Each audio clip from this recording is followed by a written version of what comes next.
Bonjour à toutes et à tous et bienvenue dans Casabule, votre émission de bande dessinée, comics et mangas en tout genre, toujours enregistrée à la librairie L'Octopus à Épinal et toujours en compagnie du maître de la bande dessinée, Frédéric Kilfiger. Salut Fred. Salut Vincent.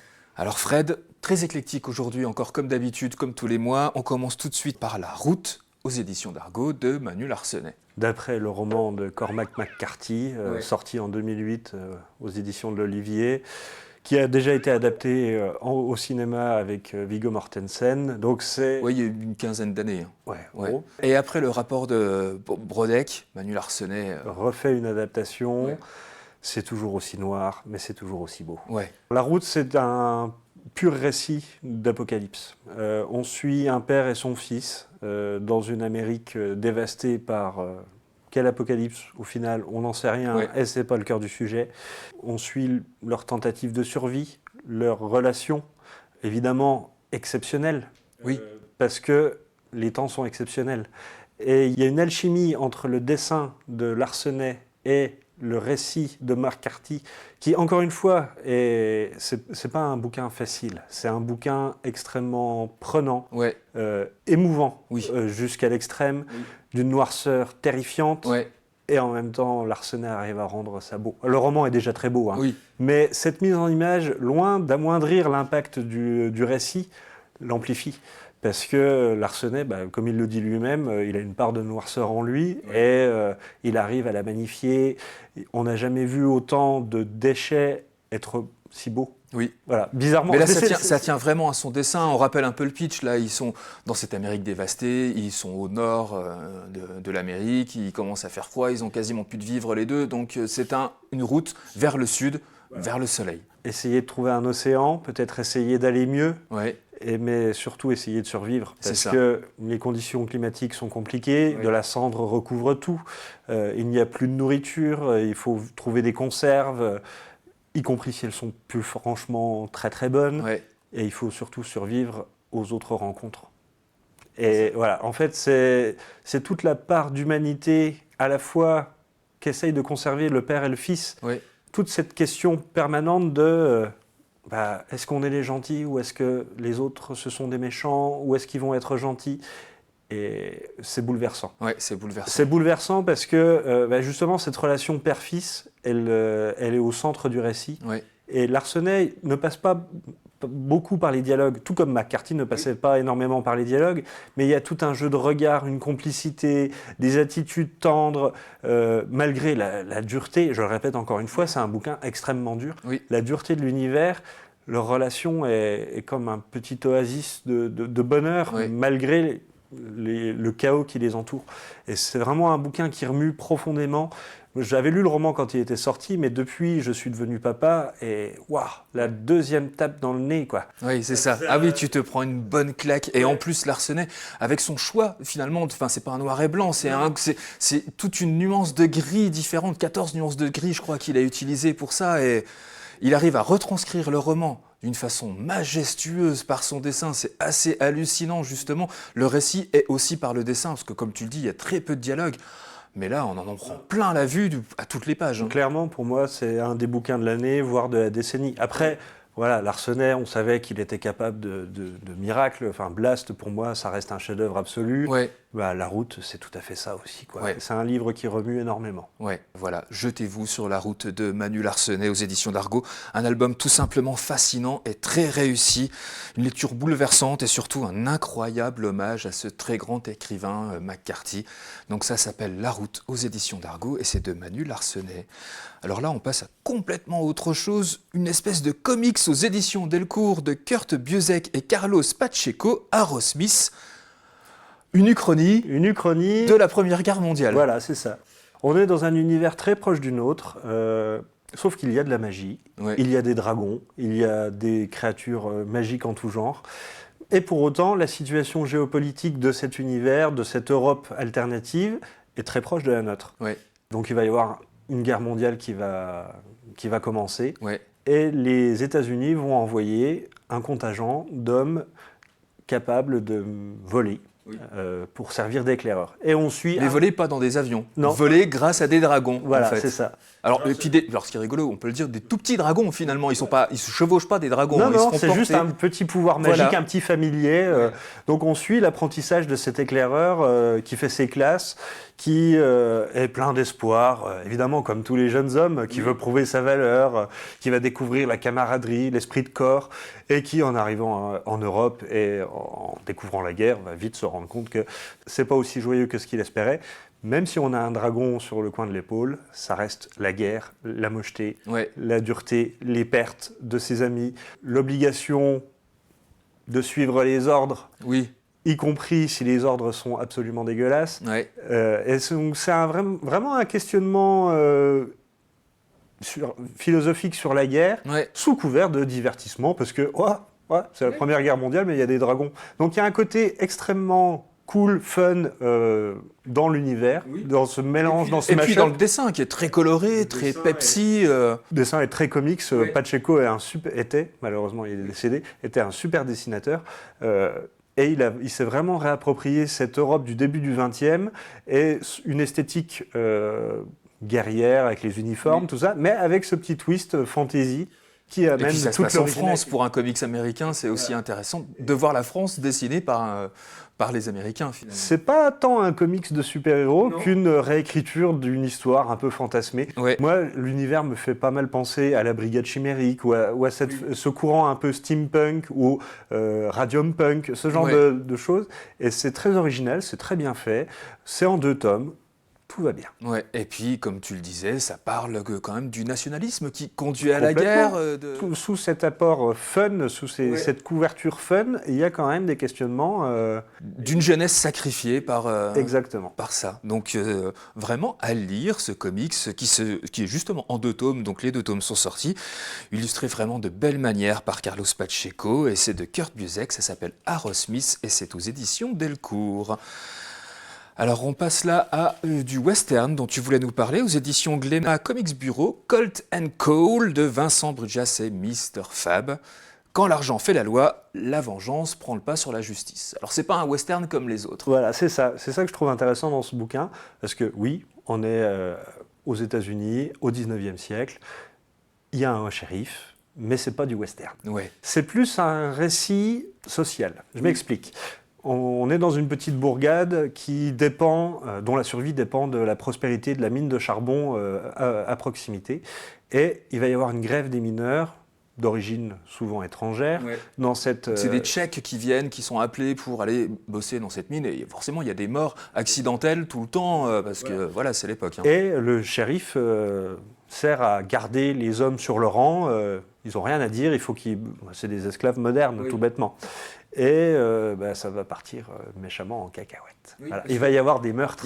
Parce que là, il va y avoir un premier meurtre, et là, c'est pas un accident, donc il faut savoir... Il faut savoir enquêter. Et le shérif est un petit peu submergé par cette affaire, mais pour autant, même s'il avait l'habitude d'écouter ce que dit le grand patron de la mine, là, il se sent l'obligation morale de faire une vraie enquête. Et il va détricoter tous les fils et ça ne va pas aller dans une direction qui va plaire à tout le monde. Voilà, j'en dis pas plus. Oui, n'en dis pas plus. Alors c'est du western quand même. Ouais, c'est du western, mais c'est un bouquin quand même qui parle qui aborde les questions de l'immigration, du racisme, de la traite humaine. En fait, c'est ça qui est sous-jacent dans ce western et qui est vraiment intéressant. Le conflit social avec le patronat. Alors, il reste quand même le décorum.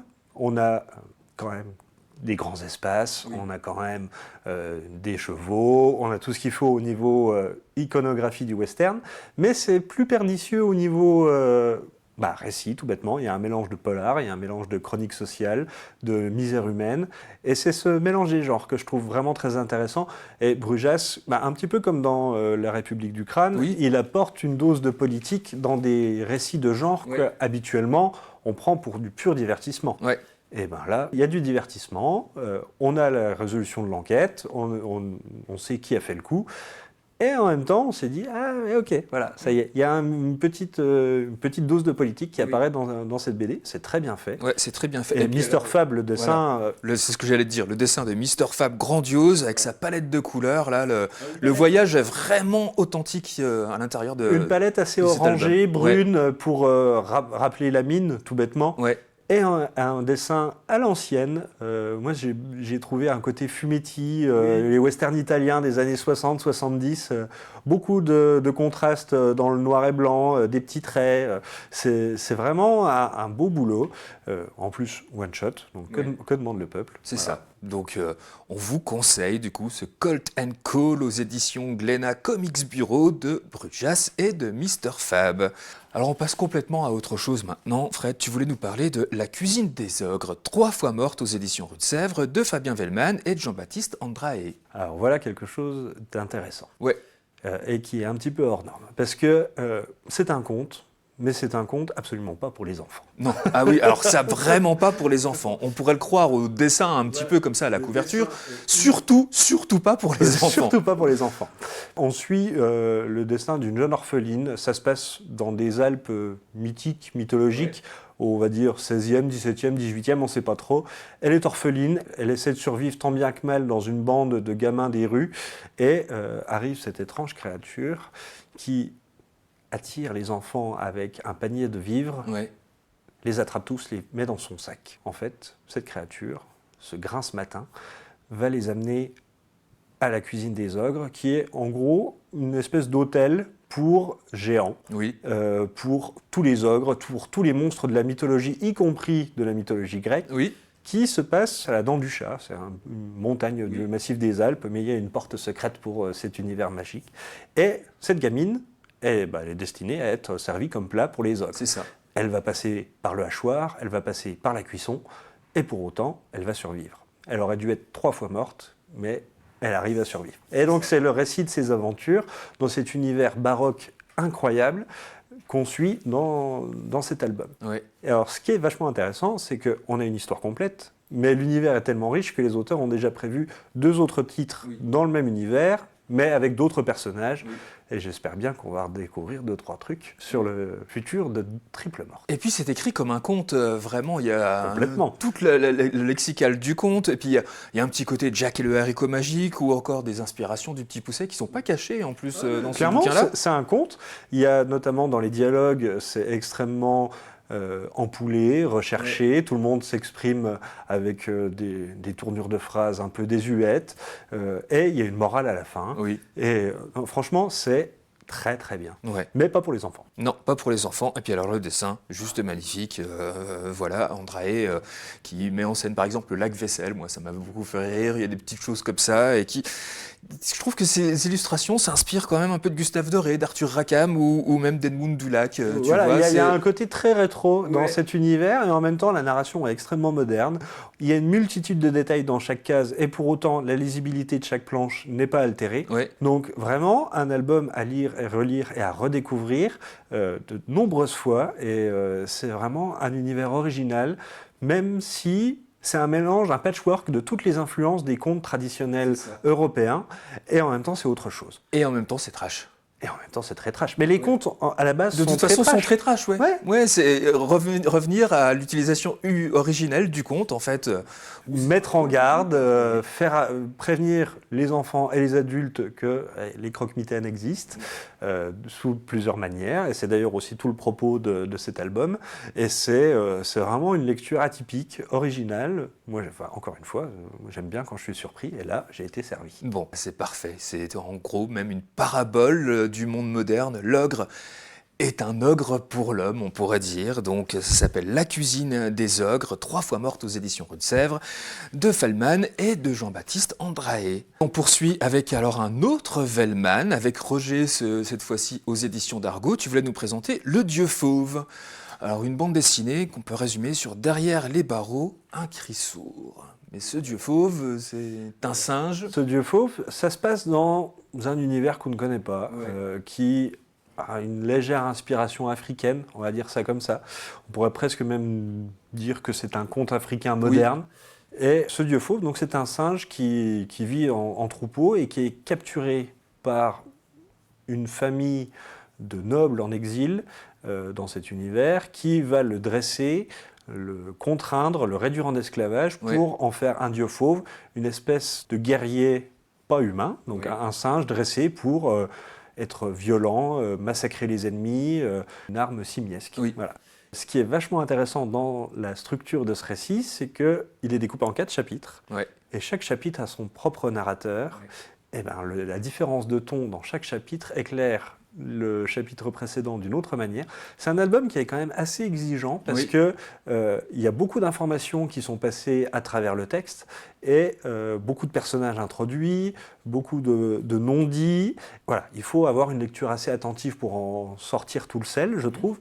Mais une fois qu'on a fait cet effort, waouh, quel pied! Parce qu'il Oui. y a une qualité d'écriture, une qualité de construction d'univers qu'on ne voit pas si souvent que Non, ça. c'est vrai. Et encore une fois, c'est Vellman. Donc il y a un sous-texte assez pertinent Oui. et assez intelligent, et voire des allégories avec notre époque qui sont vraiment très bien fichues. Ouais, sur de l'esclavagisme moderne, par exemple, sur ce genre de Sur choses. ce que la violence fait, y compris sur des animaux, entre guillemets, les conséquences que ça peut avoir. Voilà. Je ne veux pas en dire trop parce que ce serait déflorer l'intrigue et ce serait dommage, mais c'est un conte africain moderne et africain oui et non. Voilà. Disons que c'est un décorum qu'on n'a pas l'habitude de voir en bande dessinée et je trouve ça d'une richesse assez extrême. J'aimerais bien qu'on revoie un petit peu d'autres récits dans cet univers. Je ne sais pas si ce sera le cas, mais ce serait très plaisant. D'autant plus que Roger, alors pour le coup, lui, il avait fait Jazz Maynard, qui était un polar à Barcelone, qui était fantastique. Ouais. Mais là, c'est complètement pas du tout le même univers. Ah non, pas du tout. Par contre, il a gardé son énergie dans le dessin, il a gardé le rythme dans la narration où on n'est jamais perdu. Il parvient à incarner vraiment les violences qui constituent la problématique centrale de cet album de façon majestueuse. Ah oui, c'est assez impressionnant à voir, tellement ça bouge, tellement c'est puissant, c'est racé, c'est élégant. Voilà. Il y a une impression de vitesse permanente et de rythme dans cet album on tourne les pages et on ne peut plus s'arrêter. Et en même temps, chaque page est... Waouh, c'est vraiment un album un peu exigeant, mais que je trouve particulièrement intéressant et particulièrement pertinent à l'heure actuelle. Une belle surprise, ce Dieu fauve, une aventure épique doublée d'une réflexion subtile sur le pouvoir et sur la liberté aussi, vraiment magnifique. Donc ça s'appelle Le Dieu fauve et c'est de Fabien Vellman et Roger et c'est aux éditions d'Argo. Alors on passe des singes au lion. Tu voulais nous parler du Royaume sans nom aux éditions Glénat, d'Eric Hanna, Redek et Lou à la couleur. Le pitch, c'est un prince qui refuse de tuer son père pour prendre le trône parce que c'est la tradition. Ce qui change un petit peu, c'est que les personnages sont des animaux. Oui. Alors là, on pourrait se dire, oh, de la fantaisie animalière, des récits de cours et des intrigues. Façon shakespearienne, un petit peu. Tu nous as déjà présenté ça avec les 5 terres. Ouais. Eh ben non, c'est non, c'est pas ça. Ouais. Alors déjà, le récit est beaucoup plus ramassé. Oui. On est en 3 tomes, contrairement aux 5 terres qui s'étalaient sur déjà 12 tomes et qui vont s'étaler sur 30, et avec différentes peuplades. Là, le récit est beaucoup plus ramassé, et le récit tourne autour de ce jeune prince qui ne veut pas du pouvoir, qui va en hériter par la force des choses, parce que, oui, il y a des intrigues avec d'autres peuples, les peuples du Nord, le tigre des marais de l'Est, ce genre de choses, mais ce qui fait tout le sel du récit, c'est ces intrigues politiques familiales. Oui. Et surtout, c'est très, très, très écrit. Oui. La référence à Shakespeare est là pour l'attention au dialogue, en fait. Tout est millimétré.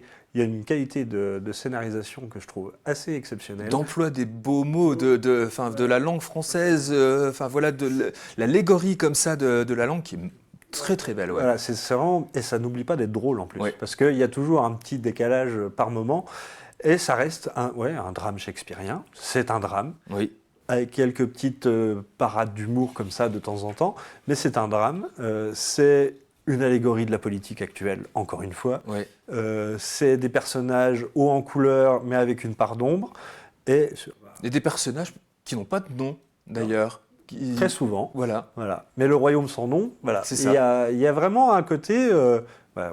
Ils ne sont désignés que par leur nom ou par leur taxonomie. Voilà, c'est ça. Et souvent, leur caractère. Le prince, c'est le faible. Est-il si faible que ça ? Ça, on verra ça à la fin du 3. Même si on a déjà de bons indices dans les 2 premiers. Oui. Et alors, ça, c'est pour la qualité du scénario. Mais alors, le dessin de Redek, waouh. Ouais. Ça, c'est quelque chose aussi. Ah, ça c'est expressif, comme ça, métaboliquement étudié, presque disneyen, j'ai envie de te dire. Et c'est là où c'est fort, c'est que les dessins sont très jolis, Très coloré. très Il y a colorés, une palette de couleurs mais il y a des exceptionnelle. fois, ouah, c'est gore. Hein. Le dessin, enfin, les couvertures peuvent laisser penser à un récit animalier enfantin. Ouais, Encore une fois, non. non, Mais j'aime les Cinq Terres et j'aime le Royaume sans nom, qui, évidemment, les rapprochements vont se faire, mais ce sont deux récits qui sont différents. qui se complètent très bien. Oui, Si on aime les Cinq Terres, Oui. on peut aller sur le Royaume sans nom sans problème, Oui. parce que c'est pas le même but. Et la qualité de travail des deux est à peu près égale. Et franchement, c'est très plaisant. voilà, une série vraiment à découvrir. Le tome 2 vient de sortir. Ça s'appelle Le Royaume sans nom. C'est aux éditions Glénat de Eric Hanna, Redek et Lou. Et les couleurs de Lou encore. Encore une fois, c'est magnifique. Et Et qui puis, sont encore magnifiques, quoi. de temps en temps, on a droit à des doubles pages. Ouais. Waouh! Ouais, c'est ça. C'est vraiment, vraiment bien ficelé. Alors, on va passer maintenant à du manga. Tu voulais nous parler d'un manga, justement, en un seul volume, assez épais. Ça s'appelle Les Récits d'Obana, Artisans de l'étrange, aux éditions Crunchyroll, de Kazuo Kato, adapté du roman de Fuyumi Ono. Alors déjà, oui, un manga one-shot, c'est déjà suffisamment rare pour qu'on C'est ça, qu'on puisse le qu'on présenter. puisse le présenter. Parce qu'on n'en présente pas souvent dans cette émission, mais c'est des mangas en 30 volumes, 40, 50, 100. Donc en one-shot, c'est très bien. Ouais. En fait, ce sont une compilation de récits courts où on suit Obana qui, le titre dit tout, hein, artisan de l'étrange. C'est un jeune homme qui intervient dans des maisons où il y a des problèmes, soit de fantômes, soit d'apparitions. Enfin, dès qu'il y a un petit peu de fantastique étrange. Ouais. Et lui, il va résoudre avec toute sa bonhomie et sa bonne humeur. Il doit y avoir 6 ou 7 récits dans ce one-shot. Et c'est des récits qui n'ont pas grand-chose à voir les uns avec les autres. Hein. On a juste un personnage récurrent. Mais c'est des récits assez tragiques et très touchants à la fois. C'est très touchant, c'est tragique, et en même temps, c'est pas forcément horrifique. Non. Ça fait pas peur. C'est juste, il y a de l'étrange. C'est du manga tout public. Ouais. Je pense qu'on peut le lire à partir de 9-10 ans parce qu'il n'y a absolument rien de choquant. Il y a juste des événements un peu étranges, des fantômes qui apparaissent, des bruits qui grincent. Oui. Et Obana va arriver, donner le diagnostic, il va réparer ça, et tout va aller pour le mieux. Ouais. Donc c'est un rythme très Tranquille. contemplatif. Oui. Il y a une attention évidente accordée à l'architecture traditionnelle japonaise parce que c'est le cœur du récit. C'est pourquoi cette maison est hantée. Il s'est passé quelque chose X générations avant. Il y a eu des changements dans le quartier, donc ça a modifié les. Enfin voilà, il y a plein de trucs comme ça. Et c'est très japonais dans l'esprit. Mais en même temps, je trouve qu'il y a une dimension universelle avec essayer de faire le bien autour de soi à sa petite échelle, sans bouleverser la vie de tout le monde. C'est un Ghostbuster, mais sans le côté casseur de fantômes. Voilà, il essaye juste que la situation s'apaise avec pas grand-chose. Des fois, ça suffit, y compris accepter pleinement l'esprit et lui fournir ce dont il avait besoin. Et c'est pour ça qu'il se manifestait. Oui. Et voilà, tout passe. Et c'est un beau petit récit unique, Oui. avec un timbre, une sonorité, je sais pas, c'est très plaisant. Puis le dessin est d'une douceur aussi Oui, très c'est ça. chouette. Ouais, vraiment d'une douceur très chouette. C'est pas très ligné comme ça. On se laisse respirer dans ce gros manga-là. Donc ça s'appelle Les Récits d'Obana, Artisans de l'étrange, aux éditions Crunchyroll de Kazuo Kato. Allez, on passe à la jeunesse tout vite pour terminer. Tu voulais nous présenter une nouvelle série jeunesse, Aurore et l'Orque. 2 tomes sont sortis. Le tome 1, Un nouveau à l'école. Tome 2, Coincé chez les elfes, aux éditions Albin Michel, de Lewis Trondheim. Et quand on parle de Lewis Trondheim, on s'attend quand même à avoir de l'humour. Ah complètement. Voilà. Là, c'est l'histoire d'Aurore, qui est une gamine lambda, Oui. et qui voit arriver dans sa classe une fois un orque. Et l'orque, il vient d'une autre dimension, où, évidemment, c'est une lutte perpétuelle pour la survie. Oui. Et la guerre est sans fin contre les elfes, et donc lui ne connaît que la guerre. Oui. Mais cet orque, il va bien falloir qu'il se fasse à la vie, entre guillemets, normale. Ouais. Et donc il va aller à l'école, et elle va l'accompagner. Alors évidemment, ça va amener beaucoup de décalage dans les réactions Exactement. avec l'orque. Alors là, on pourrait se dire, oui, bon, c'est gentil, on l'a déjà vu. Mais c'est là où le Trondheim est malin. C'est ça. C'est que, de temps en temps, cet orque quand il franchit une porte, pour une raison magique, il retourne dans son univers.